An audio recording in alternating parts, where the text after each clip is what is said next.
Good day and welcome back to Let's Talk. We are continuing our discussion concerning the message Pastor Webster brought some time ago concerning Daddy, Where Are You? If you could remember, in the first portion of these discussions, we talked about a testimony that was a terrible life's journey. Today we're going to look at a different testimony, but we're going to hop back to that previous testimony of a terrible life's journey first. We're going to mention a few highlights, and then we're going to move over to a different type of testimony. So in this testimony, this person asks, Daddy, where are you? And they mentioned that they asked that question for most of their lives. The person started by saying, from time I knew myself, life was a struggle. So this gives the idea that without her father, life was extremely difficult for her. Concerning what she knew of her father back then, she mentioned he used to work and spend his money at the bar while we struggled to take care of us. This, of course, wasn't a father that provided for the family either. The person also mentioned, in my youth and even in my adult life, I have always lacked the love of my parents. So it was tough. She did not know her father. Her father was not around. Her father did not support the family. But in addition to that, here she reminds us that she lacked the love of her parents. So the love of her mother was not available to her either. And that person spent her youth looking for love. And the love that she thought she found it in the wrong places. She got involved in different relationships where people would just abuse her, not show her the love, use her, desert her, and at one point, she was even hurt and damaged physically to the point of she probably thought she would die. Furthermore, some highlights from this testimony she mentioned. I was determined that my children would not face in their life what I did in mine. So she had children, and her determination was to the point where she wanted to make the life for her children that she didn't have. She wanted them to have that positive life that she missed while growing up. She said there was no daddy for any of us. So the cycle somewhat repeated itself, whereas she grew up without a father, she grew up without the support and the love of a father, and her children now were there without a father, without the support of a father. So she concluded that there was no daddy for any of us. And she had to be that father for her children. She had to be that mother for her children. In her quest to better their lives, she moved to a different country. And of course, moving to a different country is anything but easy. And in this different country, her heart was torn to pieces because her son started doing drugs. He also joined a gang, and she feared for his life every day. Many times she thought they couldn't survive. But I'm glad to know that she said they all survived, but they survived not without scars. She often wondered how different her life would have been if her father was present, and if she had parents who actually loved her and wanted the best for her. In conclusion, towards the end, she did get in contact with her father. She prayed to have her father, and God allowed her father to come back into her life. But at that point, he was sick, he needed help, he needed support, and she had to take care of him. And in the end, she said, I honestly don't know why I'm having to take care of someone who never took care of me. But I did ask God for my daddy, and that is the form I got him in. So after all of that turmoil, not having her father through the beginning part of her life, not getting the support and the love from her father, not even getting the love from her mother, she prayed to God concerning her father and asking God to bring her father back and give her father. She got him back. She got him back in a condition where she had to take care of him. And the whole ordeal was just tough for her. And now we're going to transition to a different testimony. It also answers the question, Daddy, where are you? But this experience is quite different, and I'll go ahead and start reading a bit of it now. Daddy, where are you is a powerful question. For me, my answer to that question is quite simple. He has always been right beside me. Pastor Webster, you think that's typical or Should that be expected that a father would be right beside their children?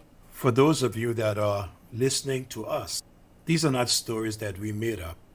These are two testimonies that's coming from those that experience these things in life. I once heard of a young lady who said she had gone to high school, and there at high school she met many boys. You know, there's some boys that are faster than others. I don't know if you were one of those fast boys No, running I in was any very boys' slow. school. Slow, very slow. I was slow too. But this fast boy, you know, the other ones who could come up in your face fast. This boy walked up to her and he said, I love you. And the young lady said, that she said to him, I heard that before. My daddy told me that this morning.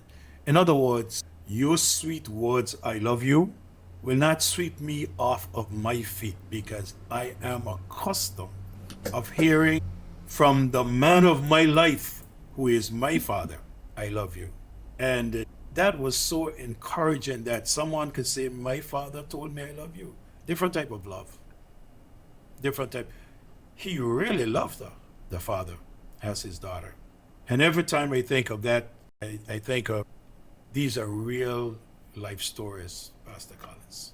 Now, this person is saying that this question is powerful and the answer for her is simple.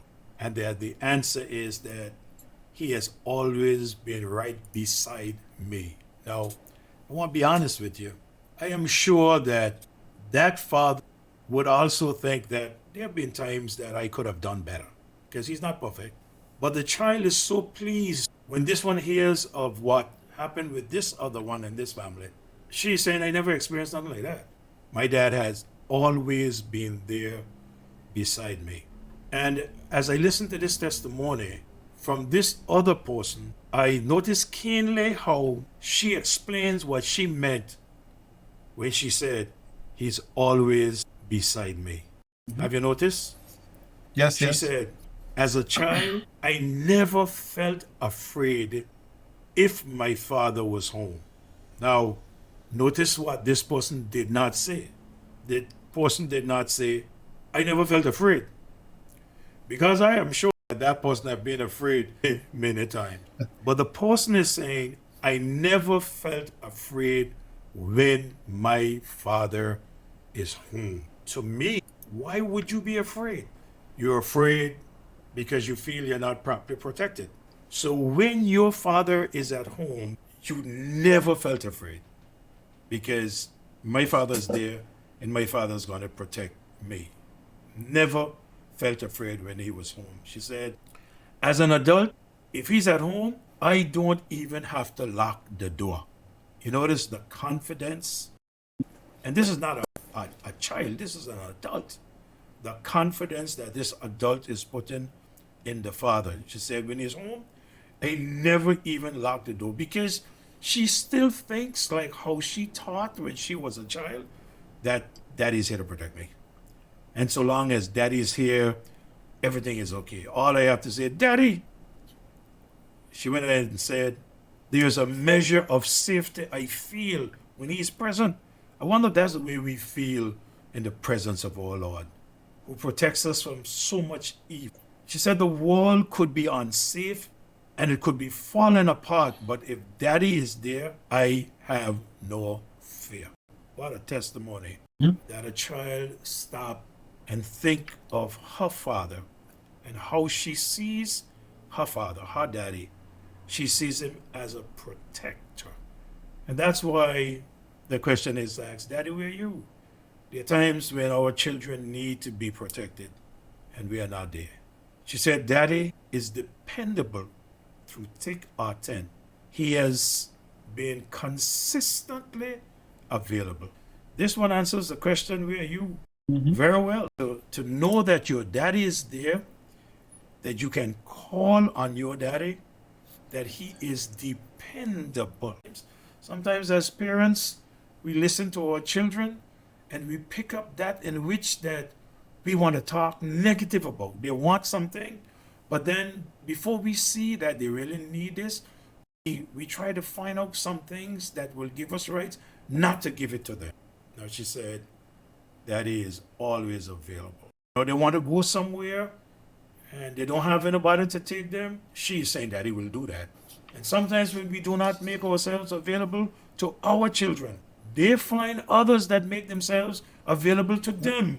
And that's where we find a lot of problem with our children just slipping away, and we don't stop and think of what caused it. I know our time is up for today, but I'm anxious for us to come back, Pastor Collins, and share a little more. For she said, in every moment that matters and in the moments that seems insignificant, he has always been there. We hope you've enjoyed this episode of Let's Talk. And if you have enjoyed it, don't forget to like this video, give it a thumbs up, share it with your friends, your family, your colleagues, and people you acquaint yourself with. Let them know. If the message was good for you, it certainly would be good for others as well.